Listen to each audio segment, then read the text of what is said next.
We've been asked to answer 3 questions.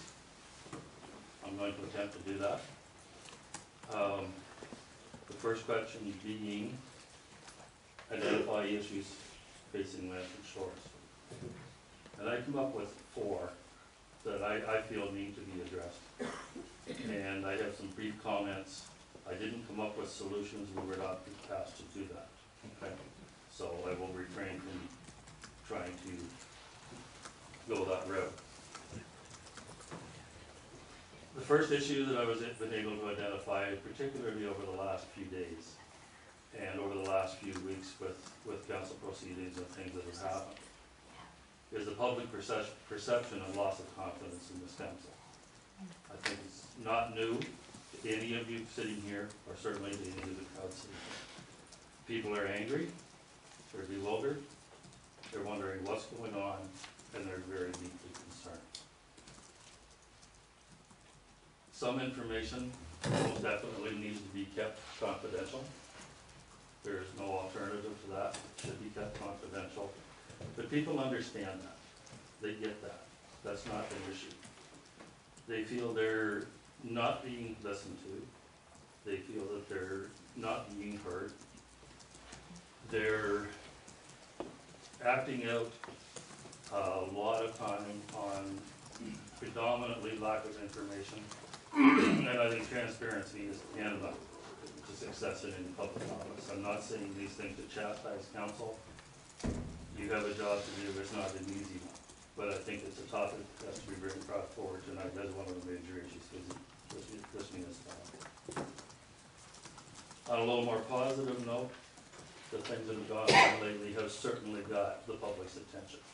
It's been a long time since I've seen the public participating in council and municipal proceedings and undertakings to the extent that they are right now. You can take this negatively, you can take it positively, you can take it forward, and I think there's a bigger opportunity by listening to the people and addressing their needs and their concerns. The second issue that I would like to address is prior and current capital projects and the resulting debt incurred. Over the past few years, this municipality has embarked on many aggressive capital projects, being the Shores Recreation Center, the upgrading and rebuilding of the Legacy Center, the Grand Bend Beach enhancements, and the new sewage treatment facility for Grand Bend. I think everybody's in agreement that these projects are necessary, they were needed, and they needed to be done. I don't think anybody's arguing that. But at the same token, these projects have to be paid for. We're talking multi-million-dollar projects in all 4 cases. And those debts have to be repaid. Money's been borrowed, some of it, not even at a locked-in term of debt. I think we need to be very, very conscious of the debt load that this community is carrying, particularly in relationship to the amount of the population. Third on my list is the diversity of individual monetary capabilities of residents. And to put that into very plain terms, we have a great deal of diversity in the financial means of residents of this community and their ability to earn a living, buy food, buy clothing. Some people are struggling with that, to struggle with it daily. Others within our community have been much more successful and have truly achieved financial independence. It creates issues for council if tax increases are going to be a part of the answer. Tax increases also become part of the problem for the less privileged.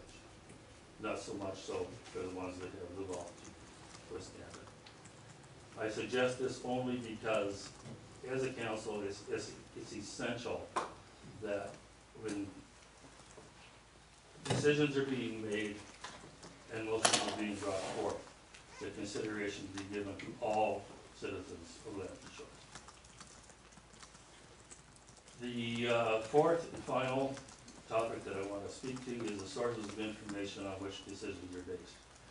I have been suspect for quite some time that council and the public and the people who make decisions in this municipality are not necessarily receiving the information or all of the information or getting the information in a format that we can understand and make decisions based on the information that's being provided. It's only suspect on my part. I can't give examples. I'm not pointing fingers at anyone other than it's council's responsibility to ensure that the information they receive is accurate, that it is timely, and it can be acted on. What I feel the top municipal priority should be, number one, again, regaining public confidence in members of this council. It's absolutely necessary. Constant upgrades and improvements of infrastructure, achievable economic development, attraction of new residents, acceptable service levels from all municipal departments, ongoing effective debt management.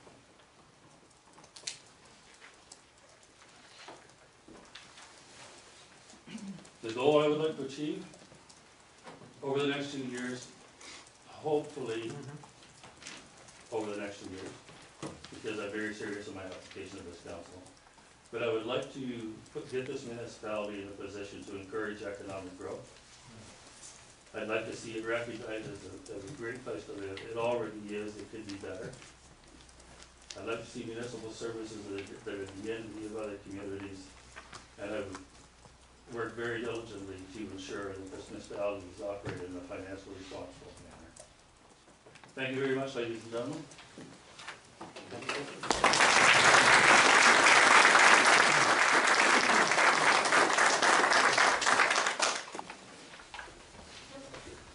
Okay, how does council wish to proceed? I guess it has been stated that we take a break, if council wants a break, or if council is prepared to make a motion to accept the candidate that has spoken, I would entertain a motion. Take a break.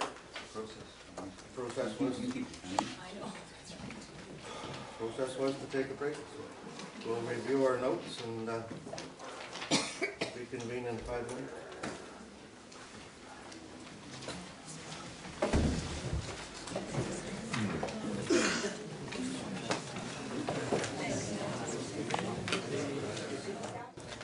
The first order of business is to thank the candidates for their letting their names stand and for being part of the process. It is not an easy job being a councillor, and I think you realize that by what goes on here. So I want to thank everybody that put their name in, sat before us and answered the question and went through the process. So on behalf of council, thank you for that. And we will continue on with the selection process. Is anyone prepared to make a motion? Councillor Underwood. I'm prepared to nominate Mr. Cameron Craig for the That's what we heard. That's the story on the street. Okay. Just no comments from, we have to have a seconder for that. Is there a seconder for that motion? I'll second that, Mr. Mayor. Councillor Russell. Any questions?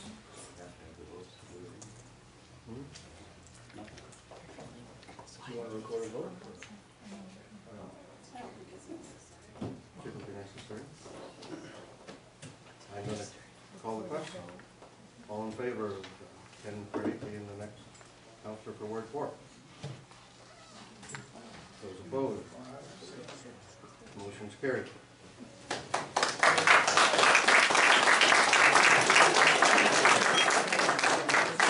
So now we will do we adjourn till the 7, or do we I swear him in now?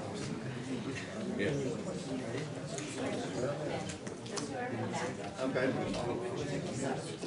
If we could